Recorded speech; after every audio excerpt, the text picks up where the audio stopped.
premier texte, c'est sur la solitude, mais c'est donc à la page 13, 12-13, mais ce n'est pas la solitude heureuse de la création, c'est l'isolement des urgences. Donc, je pense que peut-être il y en aura qui auront envie d'en parler. Je vais donc vous lire cette préface. Ensuite, je vais avoir le privilège que Léopold lise mes poèmes. La première chose que je souhaiterais échanger avec un inconnu serait un long silence. Le silence des couloirs d'hôpital au petit matin, des cliniques où l'on fane dans l'indifférence, où la douleur est si grande qu'il ne lui reste plus de verbe. Avec un inconnu, je voudrais donc d'abord me taire, comme on se tait aux urgences en salle de réanimation, à l'affût du retour à la vie. Peut-être qu'il me serra dans ses bras, qu'il est étranger lui aussi, qu'il ne s'appartient plus, qu'il vit le danger des mots et des images. Surtout, lui dirais-je, je ne voudrais pas vous connaître. Le mystère du lointain est doux comme une promesse fragile. Ne la brisez pas, je vous en supplie. Ne soyez pas familier. Demeurez une exception, une énigme, car lointain vous m'êtes proche, la distance nous rend semblables. Je n'ai rien à vous donner sinon un paquet d'illusions défaites, des rêves en lambeaux, le ressac de la vague ou la marée trop basse. Mes tropiques sont tristes, mes bras fatigués. Le matin, mes cernes sont plus marquées et mes yeux myopes voient dans la lumière le brouillard à perte de vue. À vue qui baisse inéluctablement, comme baisse le jour quand je plie lorsque je le lavais à l'hôpital. Je ne sais pas si je parviendrai à lui sourire. Je pense que je glisserai quelques larmes salées dans une lettre au goût d'océan sans rivage, au goût de haute mer et déferlante qui claque sur les récifs. Il n'y aura ni signature, ni destinataire. Comme une bouteille perdue dans la houle, le texte se noiera dans les embruns. L'inconnu n'y trouvera que des ratures bleues. Alors il saura qu'elle est de moi. Donc c'est la question de l'isolement dans les urgences. Patrick et moi, on a vécu 15 ambulances. Et la 15e, on était en pandémie et je n'ai pas pu l'accompagner. Donc il est parti seul. Il est parti, il était malade, il était en confusion, il était en problème de déficit respiratoire. Je ne savais pas où il était, je ne savais pas où il allait, je ne savais pas combien de temps ça allait durer. Et je suis restée à la maison. On m'a refusé l'accompagnement parce que, à cause de la Covid. Donc c'était la première vague et on était isolés. On ne pouvait pas accompagner. Et ça a été un moment, je dirais, qui a été d'une angoisse folle, à la fois pour lui, à la fois pour moi. Et je n'ai pu le revoir que 3 jours après en soins palliatifs. Et encore avec plein de masques et toutes sortes de distances. Et c'est sûr que ça a été une expérience à ce moment-là d'extrême désarroi en fait. Et le fait de pouvoir l'écrire et de pouvoir en parler, je pense que c'est important. Et je ne sais pas si quelqu'un veut dire quelque chose à propos des urgences pendant la pandémie ou de l'isolement. Ben, moi, c'était pas pendant la pandémie, il y avait un virus à l'hôpital. Oui. Et j'ai pas pu, moi non plus, aller avec lui. Moi aussi, ça a pris 3 jours. Oui. J'appelais le docteur, il ne répondait pas, puis tout ça. C'est sûr que c'est très angoissant. Ouais. Tu sais qu'il a besoin de toi, mais tu ne peux pas y aller. Ouais. J'allais tout le temps avec lui à l'hôpital, mais là, je ne pouvais pas. Ouais. C'est bien angoissant, c'est vrai, tu as raison. Ouais. Du désarroi. Et je pense que c'est quelque chose peut-être qu'il faut alerter à ne plus répéter. Hein, je pense que ce qu'on a vécu au moment de la première vague a été extrêmement violent ici à la résidence, notamment. Hein. Je ne sais pas si... Casimi. Je ne sais pas si... Comment ça a été ton expérience des urgences? 47 jours, c'est la première fois. C'est-à-dire dans une sentait qu'on était isolé, qu'on était confiné, qu'on était, je dirais pas une prison, mais l'atmosphère, c'était, il y avait de la gentillesse, mais le fait d'être contrôlé à ce point-là. Oui, c'est ça. On est, je ne sais pas, vous vous souvenez, on avait 1 heure de sortie par jour. 15, une demi-heure ou 2 jours. Il a fallu faire une lettre. 23, 22 jours d'attente pour qu'on commence à avoir ce privilège. C'était une demi-heure ou 2 jours, puis par étage, c'était à 8 heures, c'était à 8h30, en prison.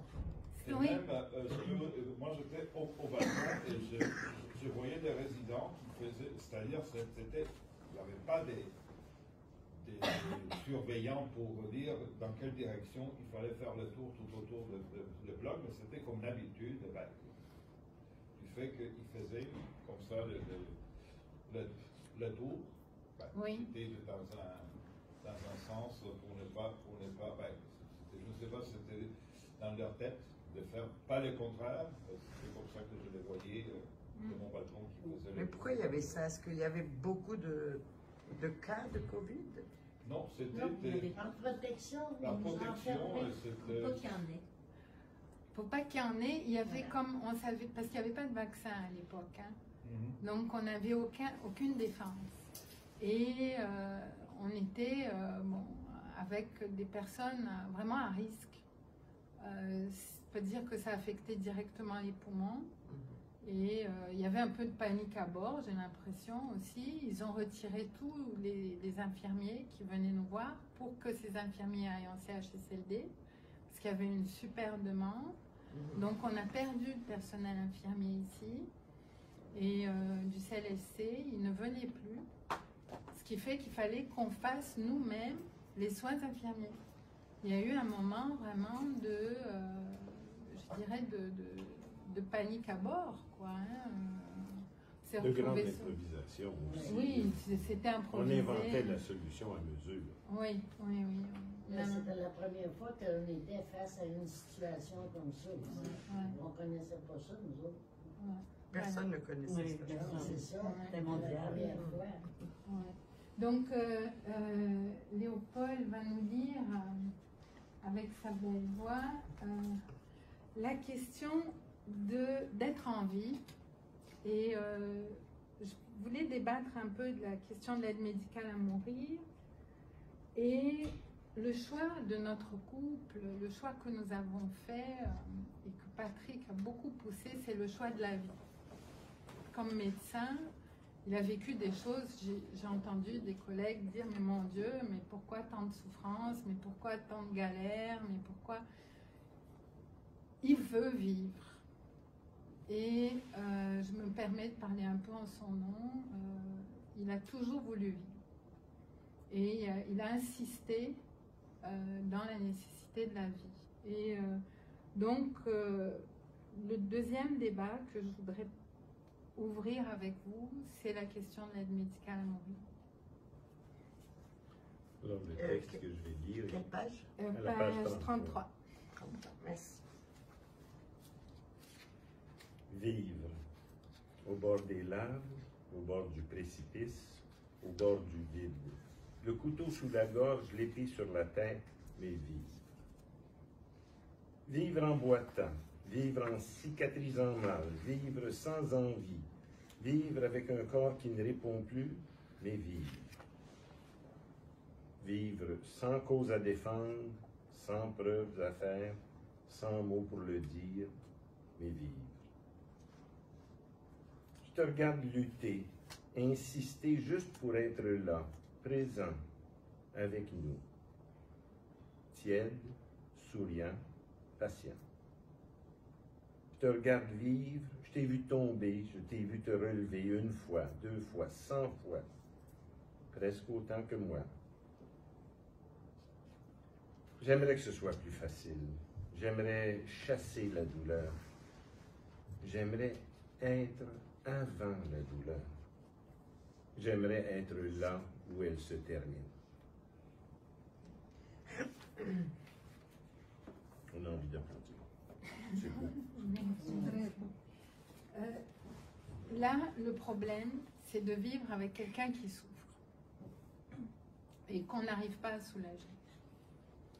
Ça, c'est une grosse problématique des soins palliatifs. C'est la question de la douleur. Et comment on fait pour voir quelqu'un souffrir, pour être à côté, pour savoir qu'on n'a pas vraiment de solution et que pourtant c'est son choix d'être là et d'endurer ce qu'il a envie. Et ça, c'est, je dirais que je ne comprenais pas à certains moments. Je me disais, moi, à ta place, là, je ferais la demande de l'aide médicale à mourir. Moi, je ne vais pas vivre ça. Et il n'est pas question que j'ai 5 fractures, etc. Bon, le diagnostic de Patrick est confidentiel. Vous le connaissez, vous l'avez vu. Donc, il a enduré beaucoup de souffrance et il a été soulagé avec des antidouleurs, mais ça n'était jamais assez. Et il fallait toujours qu'il dise, bon là, j'en peux plus. Et donc, on redonne des antidouleurs. Parce qu'en soins palliatifs, c'est la personne qui demande à être soulagée. Et ça a été un apprentissage pour moi de calme, d'acceptation, d'humilité. Mais je vous avoue que depuis 1 mois, Patrick est complètement soulagé. Il n'y a plus de douleur. Et ils ont réussi à le soulager entièrement. Et c'est comme, enfin. Mais c'est vrai que c'est très difficile parce que les doses sont élevées et qu'à ce moment-là, c'est le pronostic vital qui est en jeu.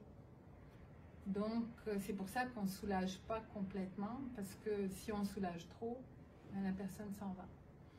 Donc, ma question, peut-être pour vous, pour moi, enfin pour tout le monde, c'est qu'est-ce que vous pensez de ces situations de souffrance et comment vous les vivez? Vas-y, Rose. Je suis une ancienne infirmière. OK. Je te parle d'une époque de là, quelques années. Oui. On soulageait la douleur aux 4 heures. La morphine aux 4 heures. Oui, c'est ça. Ça continue. 20 minutes après, il était souffrant et il criait. Oui, oui. 4 heures de temps. Ouais. J'étais jeune à l'époque, j'ai trouvé ça horrible. Ouais. C'était incroyable. On rentrait dans sa chambre, les gens ne pouvaient même pas nous garder tant qu'il était souffrant. On les tournait de côté pour les soins aux 2 heures. Ils hurlaient. Je l'ai connu ça. Fait que l'aide médicale à mourir, j'ai pris du temps à l'accepter. Je suis chrétienne, je suis catholique. Ah, oui. Non pratiquante avec le temps, mais bénis le bon Dieu que ça a été inventé. Oui, oui. Ils arrêtent de respirer, ils tombent dans un... C'est extraordinaire. Pour ce que j'ai vécu, moi. Oui, oui. Puis nous avons une grande amie, le docteur LG, qui pratique l'aide médicale à mourir au CHUM, pratiquait. Elle s'est retirée parce que c'était tellement conflictuel, sa position, qu'elle n'a pas tenu, mais elle a aidé beaucoup de gens à ne plus souffrir après 5, 7 chirurgies. Donc, c'est vrai qu'on se retrouve un peu au cas par cas dans ces situations-là. On n'a pas vraiment... c'est quelque chose, mais c'est bien qu'il y ait la possibilité. Oui. Et après, c'est à chacun de voir jusqu'où il peut aller. Vas-y. Juste une question.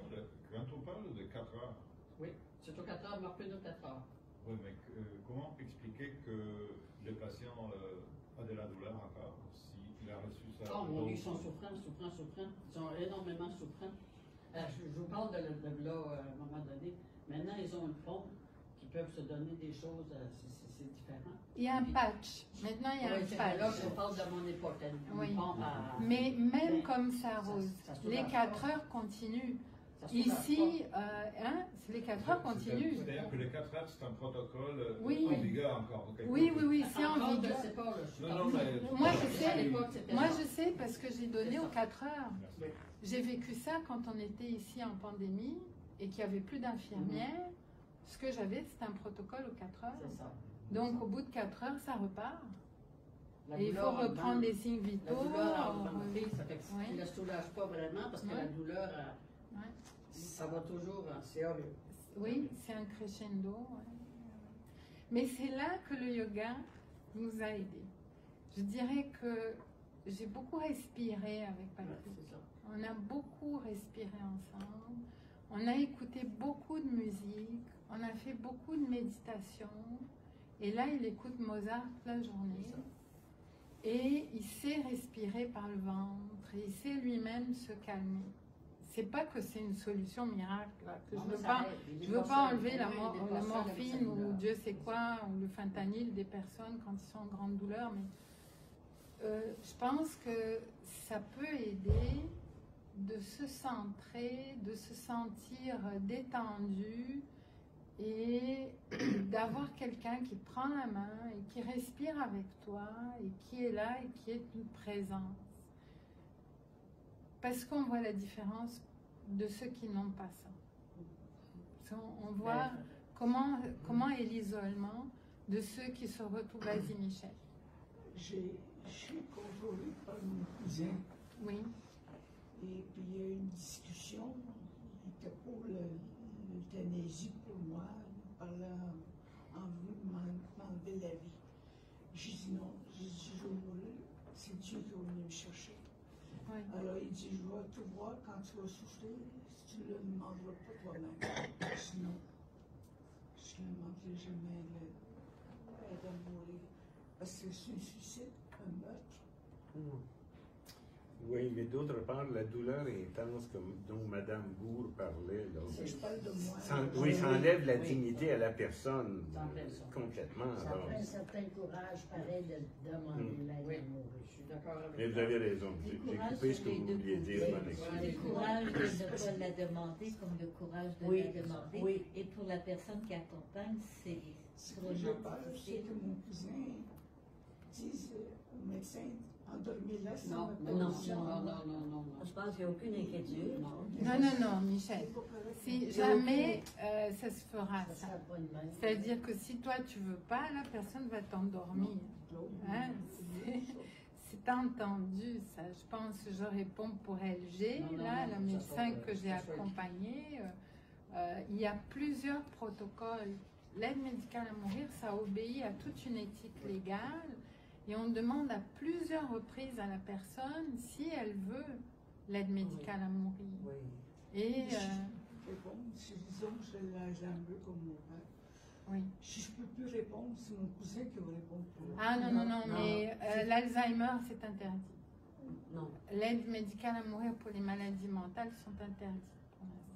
Mais si Justement pour cette raison-là, parce que personne ne peut dire Parce que j'ai pas de- je veux ou je ne veux j'ai pas. de cousin sur ce domaine-là. ils ne donneront pas l'aide médicale si la personne n'est pas capable de dire oui en C'est toute ça. conscience. C'est ça. Oui. C'est ça. Et Mais ils c'est vont balisé. le demander à 2 puis 3 reprises, 2 jours de suite. C'est pour ça Et qu'une puis, personne c'est qui a le une père maladie du cousin. mentale. Ben, c'est lui qui est supposé m'enterrer, puis c'est lui qui prend soin de moi l'enterrement. Et puis il me dit au souper, il dit je vais t'endormir moi. Je vais demander au médecin. Je dis non, je ne veux pas. Il dit je serai là le jour où je demanderai au médecin. Puis est-ce que tu as écrit toutes tes dernières volontés, tout ça? Il faut Ça, c'est écrire, une Michel, chose. c'est important. Il faudrait C'est important. vérifier. Il faut faire ton Si testament. tu ne l'as pas écrit, Là, il ne le fera pas. Je lui ai dit. Tu Oui, mais as lui, dit que tu ne voulais pas, tu n'as rien fait. faut que ça soit écrit.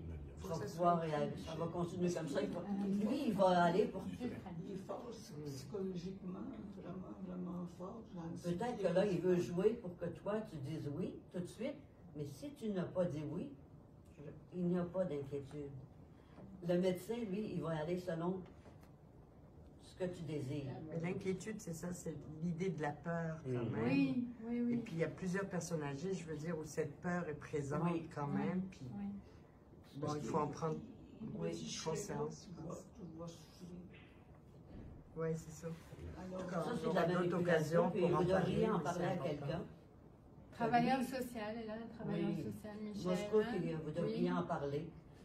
Je ne suis pas spécialiste, je vais répéter ce que j'ai entendu et c'était des articles non sérieux. Le malade peut changer d'avis à la dernière minute. Oui, Et ça, Oui, c'est si, vraiment s'il peut.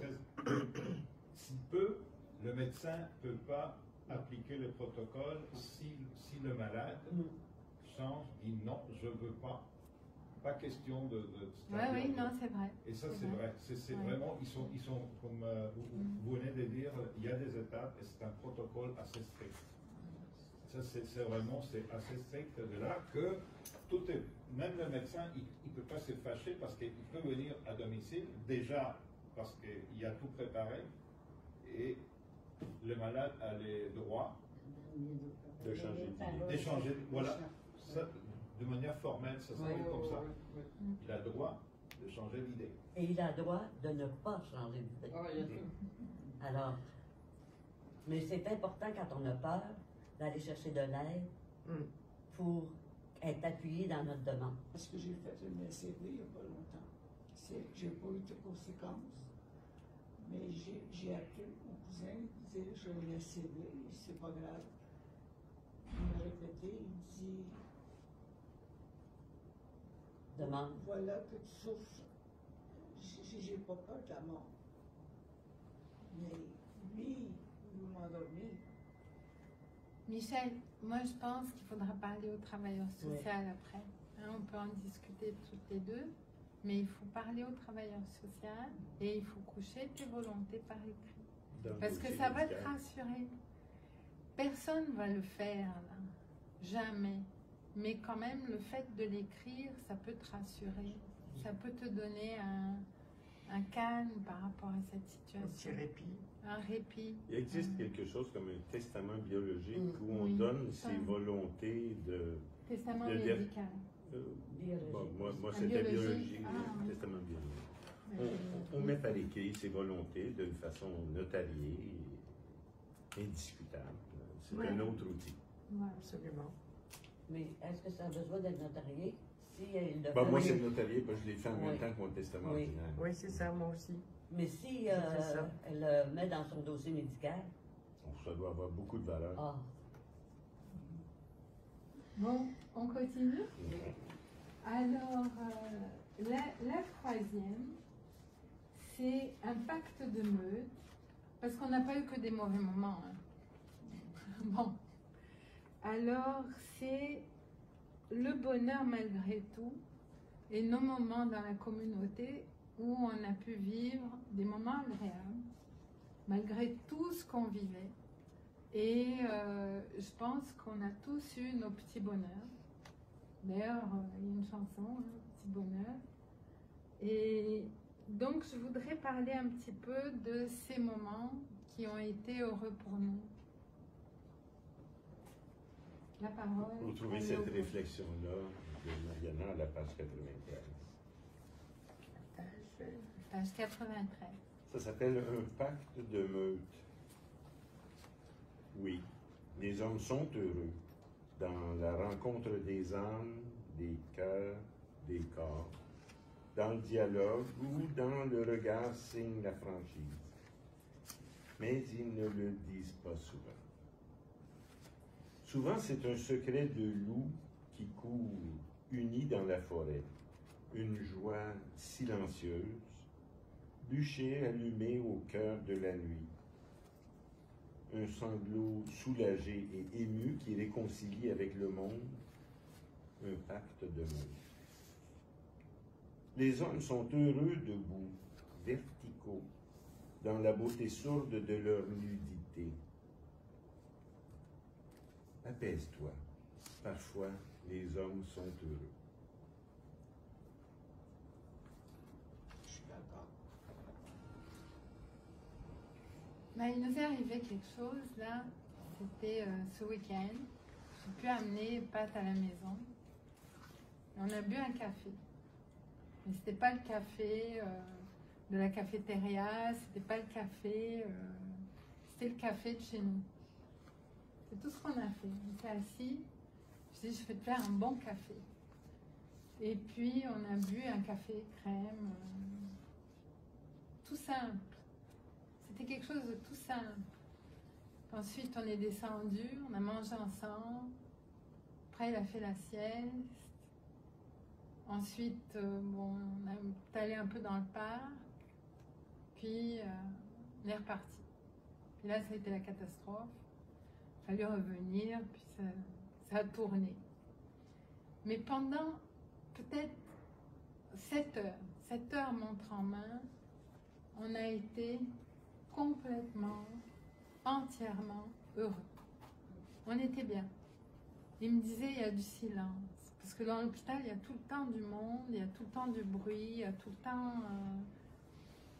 Donc, après, la question se pose de la famille et l'hôpital se tiraillaient le malade, finalement.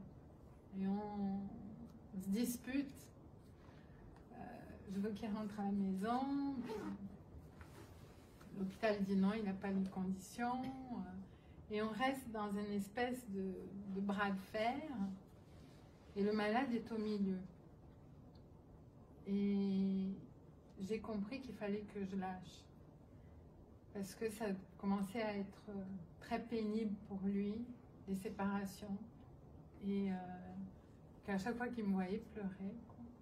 Moi aussi. Donc, et là, depuis, ça fait 4 jours, silence radio, pas de téléphone, il est calme et je n'appelle pas. Et pour moi, c'est terrible, il a fallu m'attacher aux mains parce que j'avais l'habitude de t'appeler 4 fois par jour, téléphone cassé, plusieurs fois cassé, donc c'est un message, on est marre du téléphone. Mais je garde ça pour moi comme un tellement bon moment. Et il y en a eu plein des comme ça. Des moments, et des moments avec les amis, et les gens qui vous prennent dans les bras, dans les moments les plus inattendus, les échanges. Je ne sais pas si vous vous souvenez de Richard.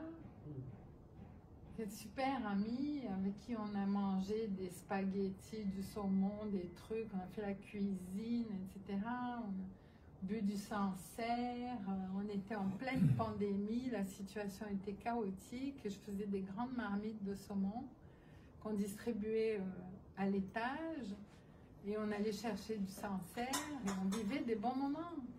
Donc, il y a aussi le quotidien n'est pas simplement une catastrophe permanente. Il y a aussi des moments de bonheur et c'est ça que je voulais témoigner, mais on a tendance à moins en parler parce qu'on est plus impacté par le négatif, on dirait, par la souffrance, Est-ce que vous voulez parler de bons moments?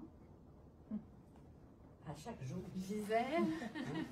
Ça m'a fait penser à une phrase, voir le verre à moitié plein plutôt qu'à moitié vide. Il y a moyen dans une journée de dire « Ah, tout va mal, tout va mal ». Oui, mais j'ai pris un bon café ce matin quand je me suis levée. Oui, mais j'ai pu parler à quelqu'un au téléphone pendant la pandémie. C'était ça qui était difficile. Je me souviens, mes petits-enfants, ils venaient me voir au travers de la vitre, là, puis il était tout petit, mon petit dernier, il avait pas 2 ans. Puis il cognait dans la fenêtre pour venir me voir, puis il faisait le bacon parce qu'il était choqué de ne pas être capable de... Puis moi, je pleurais. J'étais rendue que je trouvais ça plus pénible de les voir que de ne pas les voir. Comme tu disais, des fois, c'est mieux de laisser le téléphone, de pas... Il faut prendre certaines distances, du recul, des fois. Et essayer d'apprécier plutôt, comme on dit, on voit surtout ce qui va pas bien, au lieu de voir ce qui va bien. On est plus porté à se plaindre que d'apprécier. Oui, mais c'est ça. On a encore ça et là, des petits bonheurs dans la vie. Oui, puis je pense qu'il faut peut-être ouvrir plus pour ça, pour que ça circule. Un peu comme la terre sèche, là, on l'irrigue. On l'irrigue. Ce sont des moments on a un peu l'impression d'être plus vivant, moins déprimé, moins abattu. Je me souviens des cartes de Camille. Hein, Camille, ça a été un super moment. Camille a fait des cartes extraordinaires pour Noël. Et moi aussi, donc on s'est retrouvés là-dedans et on s'est mis à créer. Et c'était Noël, on a fait le bazar, chacun a mis un peu du sien et chacun a fait ce qu'il savait, ce qu'il pouvait. Et on a vendu nos œuvres, mais c'était assez sympa. Et ça a été l'occasion de se mettre en mouvement, de ne pas être paralysé par la situation en fait, ou par la peur. Je ne sais pas comment vous sentez qu'on se sourit, parce qu'on est sans masque. Oh, ça fait du bien. Hein? Enfin, On voit les visages, on est capable de se sourire. Ça fait 2 ans et demi qu'on est comme ça. Donc, c'est quand même quelque chose d'apprécié. Moi, je relève dans Ça fait plaisir et ça coûte pas cher. Moi, je relève dans ton texte le mot meute. Oui. Tu mets l'accent sur le bonheur d'être ensemble, en dialogue, en présence l'un de l'autre, plutôt que le bonheur de juste regarder le coucher de soleil ou être... Non, c'est le bonheur de la meute, vraiment. C'est quand... Un bonheur actif. Oui. Parce que la meute, on me semble qu'on la voit courir. Oui. C'est quand on fait nos repas d'anniversaire. Hein, une meute, c'est solidaire aussi. C'est solidaire, oui. Moi, j'ai mangé avec Myriam et son mari. C'était très agréable. Oui, elle était avec nous là quand on s'est retrouvés. C'était vraiment bon. C'est vraiment bon. Petit détail, je ne veux pas être... J'ai entendu bien le fait que tu as remémoré. Tu as dit, alors 7 heures... 7 heures. 7 heures sur Oui, la parce qu'on signe un registre. Non, mais le fait que tu as utilisé l'expression 7 heures montre quoi? Mesurer sur la montre? Oui. Montre, oui. Montre quoi? Montre en main. Montre quoi? Montre en main. En main. Oui, non, 7 heures parce qu'on signe un registre au Ce qui m'a CHSLD. frappé, c'est montre en main. Oui. Et ça, je dis, ben oui, c'est pas la montre. Mais je pense que Patrick, il y a eu une petite différence ici. Il n'y a pas eu de Mozart. Il n'a pas eu de Mozart. Oui, alors que là, Mozart, c'est permanent. J'ai rien contre Mozart. Oui. Mais là, si il était ici, il n'y avait pas de Mozart. Et pour lui, peut-être c'était le bonheur total. Oui. Pas de Mozart. Voilà. Mais je l'ai mis, Mozart. Oh. Quand on s'est rencontrés ici, j'ai mis Mozart. Aïe. Pour qu'ils se sentent vraiment... Faire le lien. Oui, pour faire le lien. Mais... Tu m'as coupé mon inspiration. C'est-à-dire tous les liens que je fais avec l'expression montre en main. Montre en main, c'est ça? Montre en main. Alors, aussi, alors c'est moi qui vais lire. C'est la question du choix de Sophie. C'est vivre ou mourir, parce que je pense que le palliatif, on est à l'école de la vie et de la mort. Et que tous les jours, la question se pose. Est-ce que stand up, dress up, and never give up, est-ce qu'on y va ou est-ce qu'on n'y va pas? Et est-ce qu'on continue ou est-ce qu'on s'arrête? Et donc... Page 157. Oui, page 157. Hier, j'ai dressé un mur entre le chagrin et moi. Oui, toutes les raisons de pleurer s'agglutinent. Oui, parfois tu veux rentrer mourir. Les perspectives t'effraient. Oui, me voici impuissant. Nous vivons l'impossible jour après jour. En matière de soins, l'excellence relaye l'excellence. Je cours dans le parc. Je m'incline devant la lumière. Je m'incline devant la vieillesse, la maladie, la solitude et la mort. Mais hier, j'ai dressé un mur entre le chagrin et moi. Écoutez les oiseaux hauts dans un ciel sans nuages, la feuille qui s'ouvre dans le vent, la sueur perlée sur le front, l'enfant rieur sur l'herbe, la blessure que je ne sens plus, et tant pis si on me saigne. Hier, j'ai dressé un mur entre le chagrin et moi. Ça, c'est quand je suis allée courir dans le parc du Pélican. Je me suis dit, tant pis. Il fait beau, c'est le printemps, il fait frais. On sait à quel point le printemps nous soulage. Il y a l'air qui circule, on débarrasse les pulls, on débarrasse les vestes. On peut courir, et je suis partie courir dans le parc. Et là, c'était vraiment pour moi. C'était pas... Et c'est difficile de faire ça. Quand on est proche aidant, accompagnant, c'est difficile de penser à soi. Et de dire, bah, maintenant, c'est moi qui compte. Et j'ai réussi à faire ça. J'y arrive pas toujours.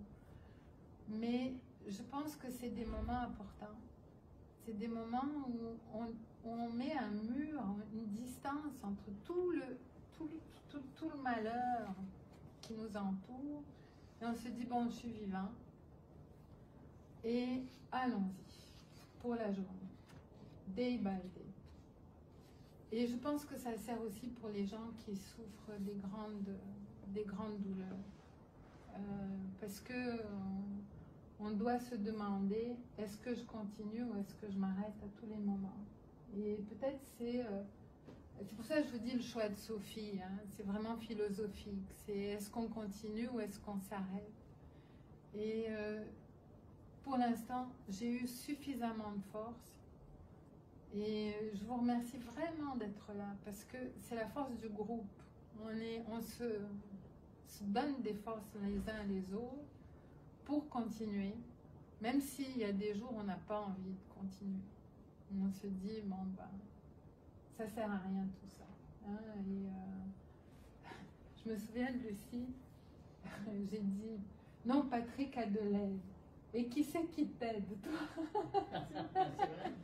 C'est vrai. Et j'ai dit vous. Et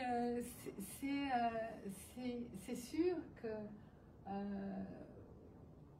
le groupe aide aussi.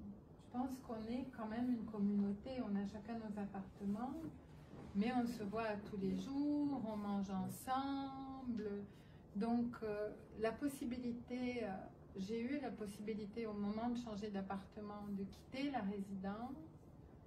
Et j'ai dit non, je pense que c'est pas une bonne idée. Je vais m'en retrouver toute seule, je vais perdre tous mes chums. Et puis, comment ça va se passer le quotidien? Et c'est sûr qu'on a un lien qui aide au choix de Sophie, qui aide au choix de la vie. Et ça, c'est important. Et au choix d'écrire, au choix de publier, au choix de...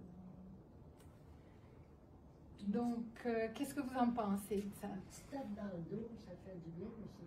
Hein? De se sentir appuyé. Ouais. Une petite tape dans le dos. Ouais. Un petit mot, ça peut des fois aider. Oui, c'est pas grand-chose, hein? C'est pas grand-chose, mais ça donne du... On s'habille, ne serait-ce que pour descendre manger, on mange ensemble, donc il faut s'habiller pour manger.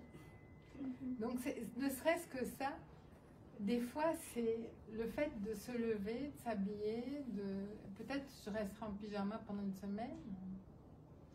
Donc c'est cette vie qui continue et qui a un certain rythme aussi. Une routine. Une routine. On a nos activités, on a toutes sortes de rencontres. Et je pense que ces rituels du groupe, ça peut aider aussi. Tu es en train de dire qu'il y a une valeur thérapeutique à être dans une résidence. Ah, oui. Plutôt qu'être seul dans sa maison à faire exactement ce que tu veux, parce que là, tu vas rester en mou toute la journée, toute la semaine. Ben oui, parce que tu sors du CHSLD, tu es impacté, tu as vu toutes sortes de choses, tu as pleuré, tu rentres chez toi, mais il y en a plein qui vivent la même situation. Alors nous, on est à Meurthe. Voilà. J'ai aimé quand tu as dit que tu as mis un mur à un moment donné. Le chagrin. Oui. Un mur entre le chagrin entre et le moi. chagrin et toi. Oui. Et c'est comme un peu prendre des vacances. Oui. À un moment donné, il faut arrêter parce que on ne peut pas continuer à toujours travailler. C'est pas pour rien que ça existe, les vacances, mais dans la souffrance aussi, quand on voit l'autre souffrir, je pense qu'il faut mettre un mur à un moment donné pour se ressourcer un peu pour pouvoir mieux l'aider par après. Oui, oui, À c'est mon vrai. sens, à mon avis. Oui, oui, ça peut tu as s'appliquer tout à fait raison. à n'importe quoi. Oui, Tu sais, oui. comme à un moment Oui. donné, ma fille a eu des problèmes, mais je peux pas l'aider, je peux pas vivre son divorce. Là. C'est ça. Alors, à un moment donné, il a fallu que je mette un mur pour qu'elle règle ses problèmes, tout ça. Je peux pas les régler pour elle. Rose, elle disait beaucoup, débarque de là. Ah, c'est ça ma phrase. Embarque pas là-dedans. Embarque pas Tu peux là-dedans. pas soulager tout le monde. Exactement. Débarque. Il faut mettre un débarque. Débarque de là. Ah, oui, embarque pas là-dedans ou débarque de là. Oui. Tu peux pas. Alors, mettre un mur, je vais Oui. aimer ça. Oui. Mais je pense que même quand on est malade, je veux dire, on a un moment où on débarque de là. Parce que les gens qui nous aident pas forcément. Non. Et on croit aider, mais on est envahissant. Oui, c'est vrai. Et on est autoritaire et on est. Fais ça, puis va là, puis Oui, puis puis je veux dire, les vacances, c'est des deux côtés, j'ai senti. Oui.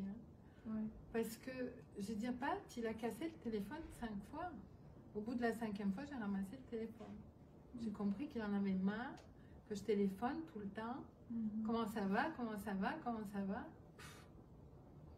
Puis là, il écoute Mozart, il n'y a pas de téléphone, je viens le voir, c'est beaucoup mieux pour lui, mais ça a été beaucoup plus dur pour moi. Donc, c'est sûr que c'est l'aidant, il faut l'aider à aider. Parce que je pense que c'est important que la personne, je ne sais pas qu'est-ce que tu en penses Camille, mais des fois, il faut verbaliser à l'autre qu'est-ce qu'on veut, qu'est-ce qu'on ne veut pas. Mais il faut lui mettre des limites aussi. Casimir, t'as l'air parti. Mais Oui. je pense qu'on peut être invasif aussi. Verbaliser. Des verbomoteurs. Oui. De dire stop. Ta façon de casser 5 fois le téléphone, c'est une façon de dire stop. Un avertissement, c'est ça. Un avertissement. Tu n'es pas en train de m'aider. Il vit d'autres choses lui aussi. Là. Ouais. Faudrait peut-être l'entendre parler aussi, comment il vit ça, lui. Hein? C'est pas. Exact. C'est pas évident. Là. On croit rendre service, puis on ne rend pas service. Voilà, pas pantoute. Alors, il y a aussi ce regard de déconstruction vis-à-vis de soi qui est important. Il faut avoir l'esprit critique envers notre aide. Oui. Se questionner. Est-ce Se que j'en fais questionner, trop? oui. Est-ce que je suis envahissante? Est-ce que je suis contrôlante? Est-ce que Oui. de la retenue, puis peut-être, j'entends ça. Là. Oui, oui, parce qu'on peut être très contrôlant, très autoritaire, sans le vouloir, mais fais ci, fais ça. Et c'est pour ça que la famille, elle est, à des moments, elle est mise à l'écart par le groupe thérapeutique parce qu'elle peut perturber le travail de l'équipe. C'est narcissiquement très dur. Mais je crois qu'il faut arriver à un autre amour qui est l'amour qu'on donne sans retour. Pas l'amour pour nous. Là. Ah, ben comme elle est belle, Mariana, comme elle est gentille, comme elle est sympa, elle vient me voir. Non, j'ai pas envie de te voir. Et puis en plus, tu m'envahis. Et en plus, tu téléphones sans arrêt. Puis ça commence à devenir pénible. Et là, il faut trouver un amour qui est un autre amour. Qui est celui, bon, ben je t'aime, même si tu n'as pas envie de me voir. Voilà. Mais tu penses faire pour le mieux, tu veux le motiver, tu veux.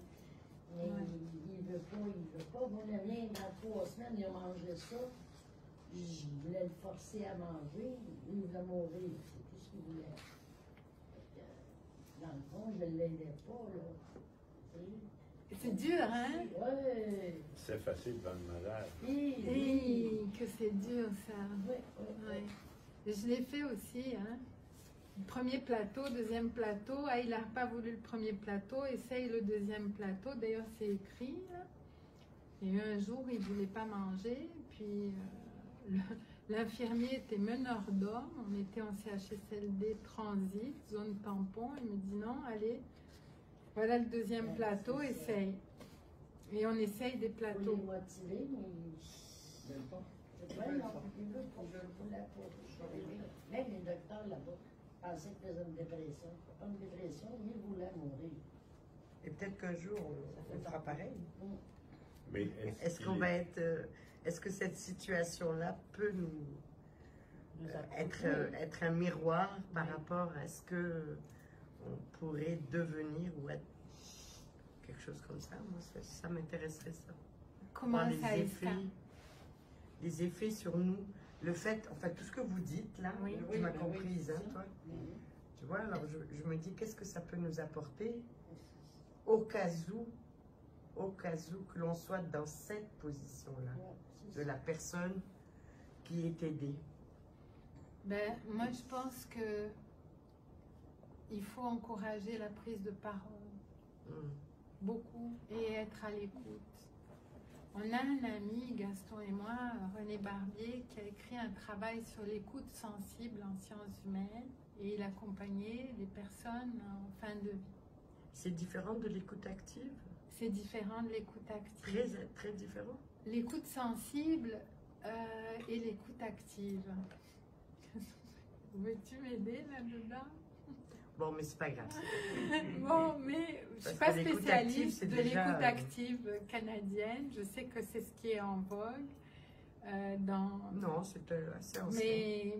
Mais disons que l'écoute sensible, c'est ça que je connais, plus que l'écoute active, c'est vraiment laisser la place à l'autre. Et le respecter dans sa dignité très profondément et essayer de surseoir à ses impulsions et surseoir à ce que nous sommes pour le laisser être dans toute sa humanité. Et peut-être un devoir de non-ingérence.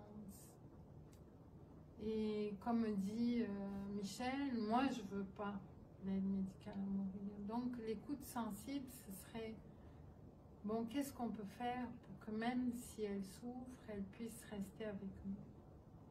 Ben, est-ce qu'on fait en écoute active, comme psycho? Voilà. Enfin, les psychologues, voilà, même les psychosociaux. Oui. Je veux dire, c'est ce qu'on fait. Est-ce que ça se peut que l'écoute active, il y a vraiment un échange de la personne? Elle est capable de communiquer.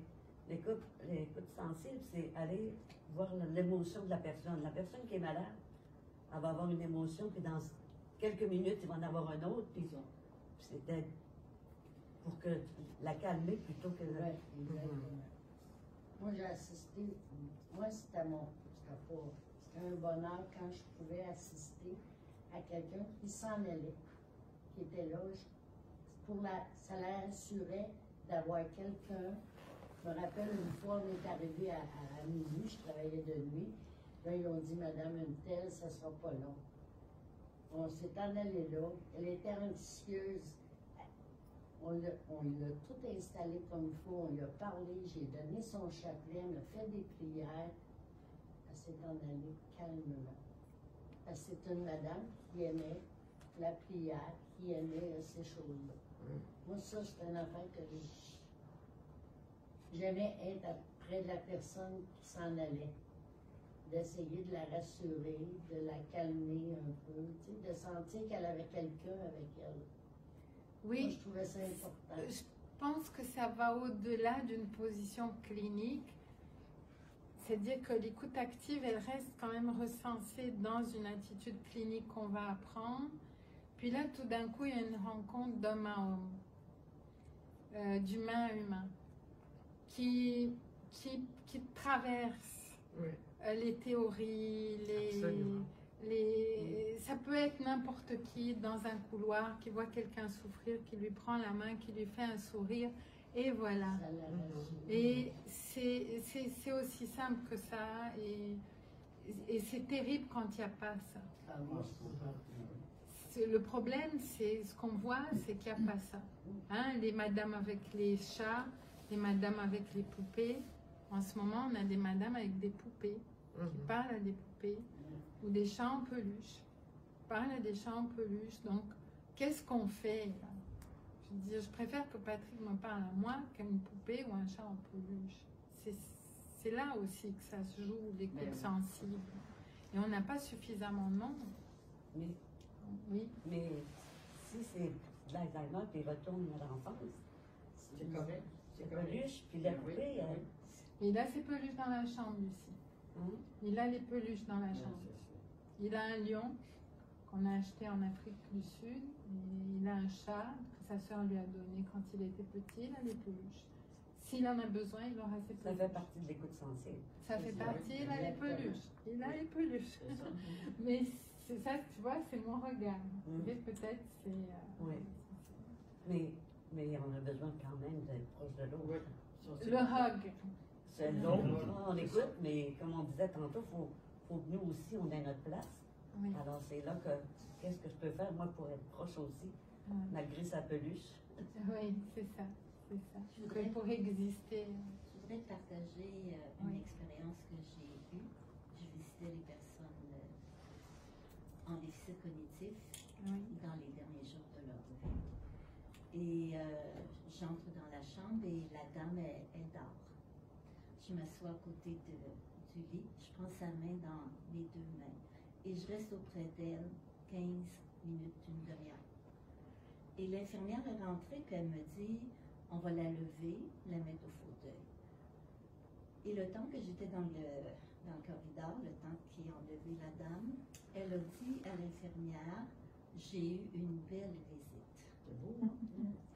C'est beau, Elle a raconté la visite de quelqu'un qui était auprès d'elle et qui était très... Elle avait trouvé ça très agréable. C'est une sensibilité. Muriel, moi aussi, j'aurais trouvé ça très agréable. moi, je pensais aussi, elle ne se réveille pas bien, elle ne dit rien. Et puis, elle dit à l'infirmière, j'ai eu une belle visite. Elle a senti la chaleur humaine. Et des fois, ça ne prend pas de mots. Tu sais, quand tu parles de silence, moi, le silence m'émeut beaucoup. Parce que dans le silence, il y a beaucoup de choses qui sont dites. Oui. Des choses vraies aussi. Et cette expérience-là me fait comprendre que les mots, ce n'est pas toujours nécessaire pour entrer en contact avec eux. Oui, c'est vrai. La communication. Une présence. Une présence, C'est de la communication sensible, finalement. Ça. Oui. N'est-ce pas? Oui, c'est ça. C'est cette fibre du cœur, en fait, qui est là. J'ai été chanceuse qu'elle ait pu l'exprimer. Oui. C'est un cadeau, c'est un vrai cadeau. C'est un cadeau. Et que l'infirmière qui me dit, elle a eu de la visite, avez-vous remarqué? Mais j'étais là. J'étais là, tu sais. Mais pouvoir accompagner, c'est un cadeau. Oui. C'est un cadeau. Et c'est sûr que moi, j'ai pas fait des passages. Hein. J'ai pas encore accompagné la mort, vraiment. J'ai accompagné la vie. Et je sais pas comment ça peut être. Et j'imagine qu'on trouve des ressources à ce moment-là. Mais bon. Mais c'est la vie. Il faut traverser pour savoir. Quand on accompagne, c'est la vie qu'on accompagne parce que quand tu n'es plus là, la vie, ben, on ne peut plus être là. Voilà, c'est ça. Donc, alors, on pourrait conclure avec un dernier texte ou on pourrait conclure avec une question. La question, ce serait, est-ce que de tout ce qu'on a dit, est-ce qu'il y a quelque chose que vous aimeriez dire, Claude, pas entendu souvent. J'écoute. C'était super intéressant ce que j'ai entendu. Je n'ai pas trouvé encore l'endroit où m'insérer. Voilà, c'est pour ça. Est-ce qu'il y a quelqu'un ou est-ce qu'il y a quelque chose que vous aimeriez dire, que vous n'avez pas dit, en toute liberté?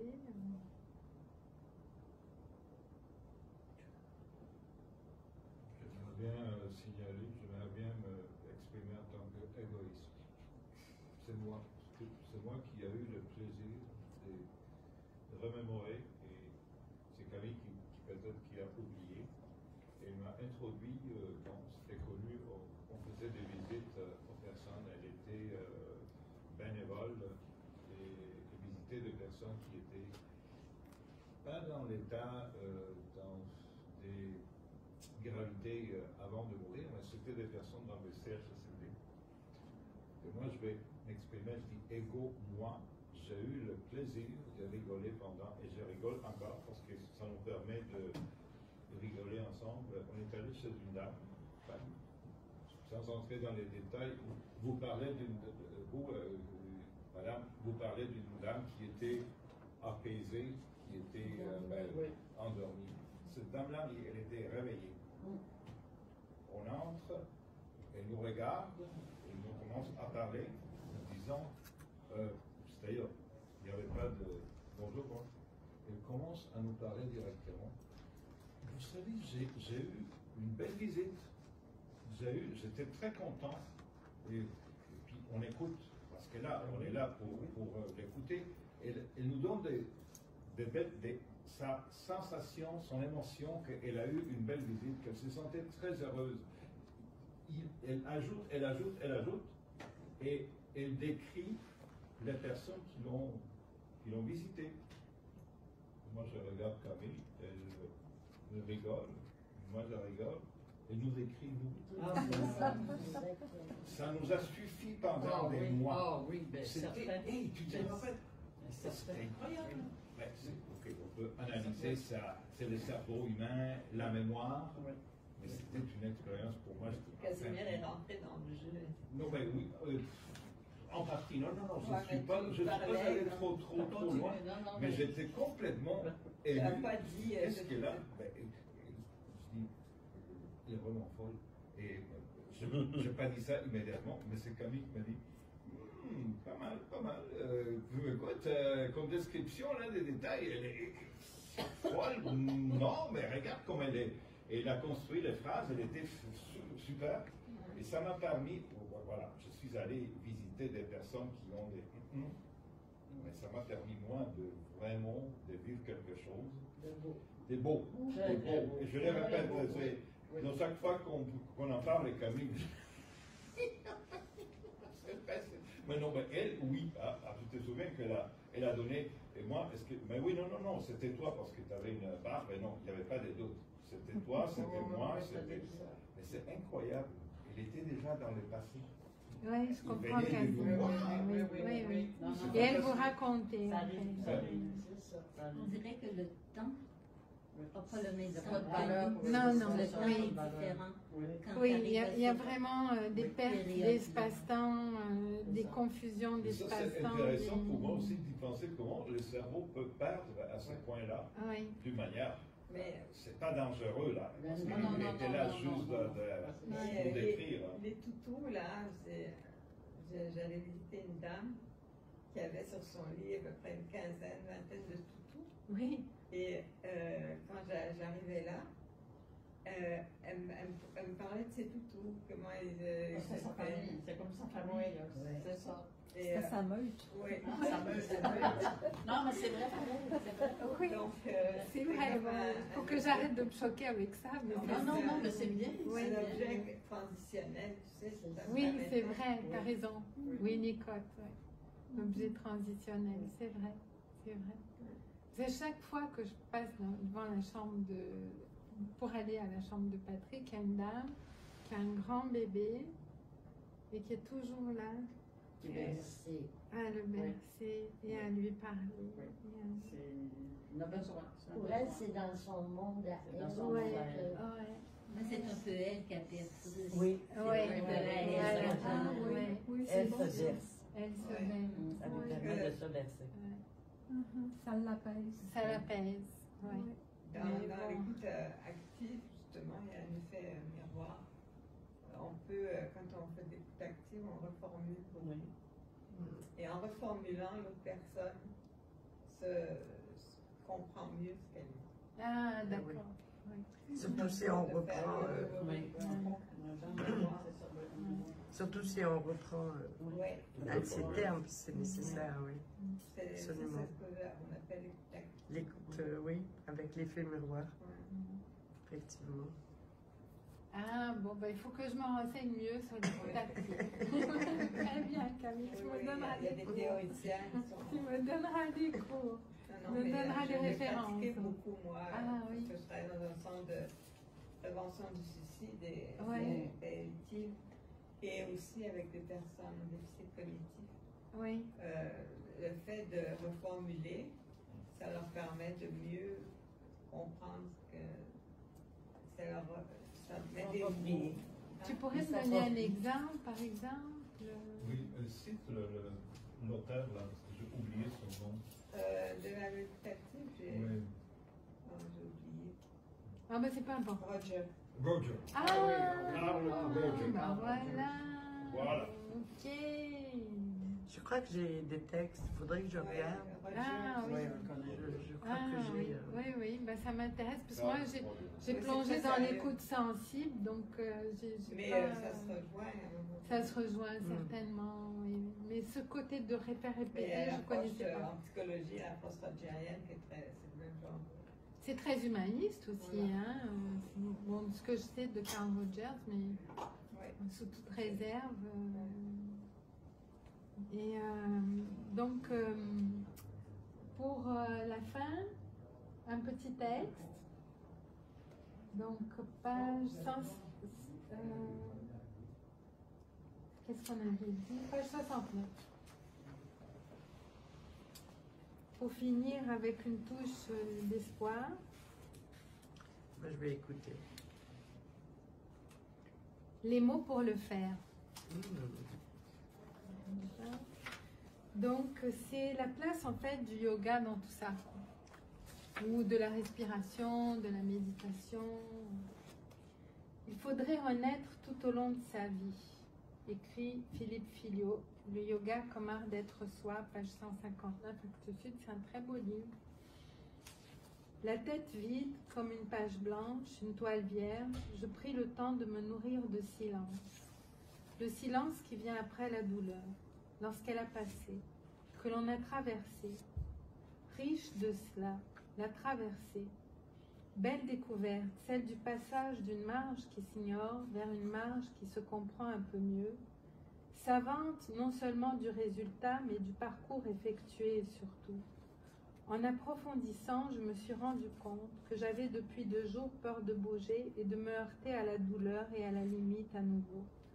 Alors l'apprentissage de ce soir, c'est vas-y, lentement, calmement, en contemplant le chemin, mais vas-y. Et le sourire montera aux lèvres à mi-chemin. En effet, certains jours se réduisent à une posture ou une méditation, mais la constance nous enseigne, elle nous permet l'avancée.